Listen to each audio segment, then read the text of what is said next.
Welcome to STHLM Tech Meetup. STHLM Tech Meetup, all about impact investing. So as recent as last week, NASA issued a new report on the planet's, as they call it, man-made fever. It's a crisis, and it's so severe, it's so acute. And also as recent as last week, an international scientists group presented their findings, and the umbrella paragraph for their findings is that the loss of biodiversity and accelerating climate change in the coming decades, coupled with ignorance and inaction, is threatening the survival of all species, including our very own. We don't have time to wait. We need to act. I'm a little bit proud that sometimes I reflected upon life and say, is this what I want? And this is where I can actually contribute most and then actually completely change path. The reason why I have a countdown here is that in order to be in line with the Paris Agreement, we need to halve the large emission before the year 2030. Of course, I'm a bit embarrassed of that. I didn't realize earlier the biodiversity urgency and, of course, the environmental urgency. And that's a mindset. It was 8 years ago I started to look into it. And now we only have 8 years left to actually solve it. What am I proud of? I'm proud of, exactly. I'm like Jan, that I'm not ignorant, blind, and spoiled enough to not change. My eyes should have been open much earlier to that issue that I feel ashamed about. 4 years ago, when Donald Trump became president of the United States, it became so obvious for me that our world leaders are not going to act on this crisis. They will not solve it for us. I think the world needs a completely different perspective. We need to open our eyes to that investing capital privately into good stuff is very, very important. According to Deutsche, ESG investments has passed a tipping point, and climate mitigation will soon become a normal part of doing business. I believe we will have great financial returns because I believe sustainability is absolutely necessary and a mega trend. With impact investing, you're kind of working with the trends rather than against them. And I guess I've done the opposite in the past sometimes, which has been less successful. The consumers will lead that revolution. My 10-year-old is telling me things that I shouldn't be doing. It'll be consumer driven and be generation, and it will be an enormous business opportunity. From a business opportunity perspective, I think environment is the focus. Stock market returns and customer purchase habits, they favor attention to climate change. It's good business, and it's also doing good. ESG and impact investors will no longer have to sit at the children's table. The young generation will be leading it, but it's happening now, and it's an enormous business opportunity. Companies that do not listen, quote unquote, will be left behind. I think it's inevitable that it's going to happen, but it's a race against time, as we all know. My organization's name is We Don't Have Time, and it's kind of stressful. You need to achieve a lot of things in a short time period to live up with that name. Personally, I feel that the climate issue obviously is very urgent. I'm really proud that I don't need to talk about the problem anymore. People are aware about the problem. Ingmar and I met 1.5 years ago.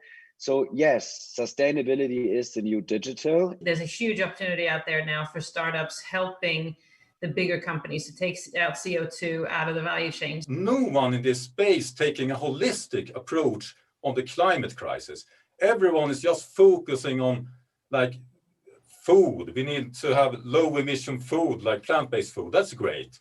We need to have electric cars. We need to have battery energy storage. Also great.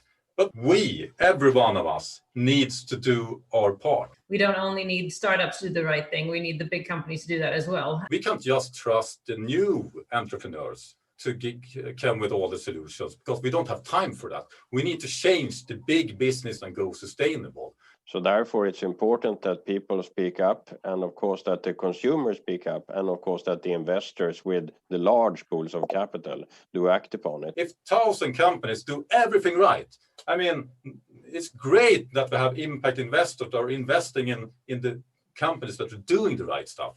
But if only they are doing it, we will not survive. We will not make it. We must have everyone going for the action. That is extremely urgent, and tools like Ingemar's is just incredibly valuable. The only way of doing that is to share the solution and influence the world and have others to follow. Our platform helps to share that successful solutions. We will influence everyone to take action, because your action doesn't count if you can't have others to follow. That is true with your individual actions, but it's also true if you're a company. That's a wake-up call. I'm an optimist that with new technology, you can get out to the young generation and they will push their parents. The most important action IKEA could do is actually to talk with their customers, because that will influence the world to act on the climate crisis.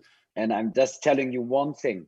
We need a platform. We don't have time for climate change is the platform to back. That I think is the biggest opportunity for this year. We have so many solutions out there. We have so many entrepreneurs doing a lot of solutions on different problems. It's important that we can now get corporates to get into describing what value do they provide net to society, people and planet. But there's no platform that connect those and where people could rate and give reviews to those companies, businesses and leaders that are doing the right thing. If we don't have accountability, we don't have behavioral change. Everyone needs to walk the talk and influence the world to take action. We got to raise the bar for all the corporates to actually explain to us, and we got to measure it, and they got to get credibility. Most people don't like to talk. I try to dial into every call I get invited to, even if I'm sometimes a little rude, because we don't have time. And the best way to connect people all around the world that wants to solve it and have them to work together is doing it with information technology. It's KPIs. We have to collect KPIs. We are focused on the solutions where our members could give climate love to the good action and climate warning to the bad action.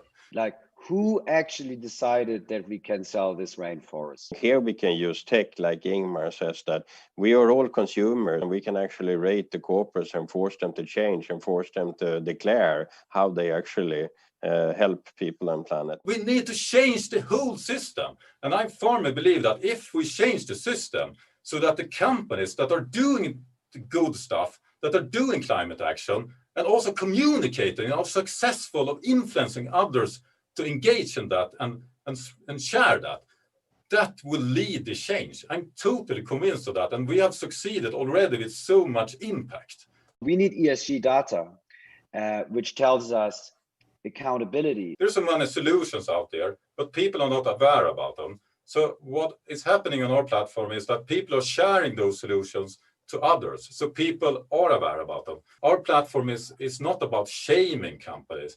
It's about having a dialogue for change. More and more data, thanks to people like Ingmar, is coming out. And I think we all need data. Already today, world leaders are actually answering and engaged in a climate dialogue. We have had everything from the president of Brazil answering criticism on our platform directly to our members. Large corporate leaders like Jeff Bezos has engaged in a climate dialogue on our platform. It's a different mindset. We can't compete anymore. We need to be winners, all of us, and the only way forward is to work together. And the only way to achieve that is with technology.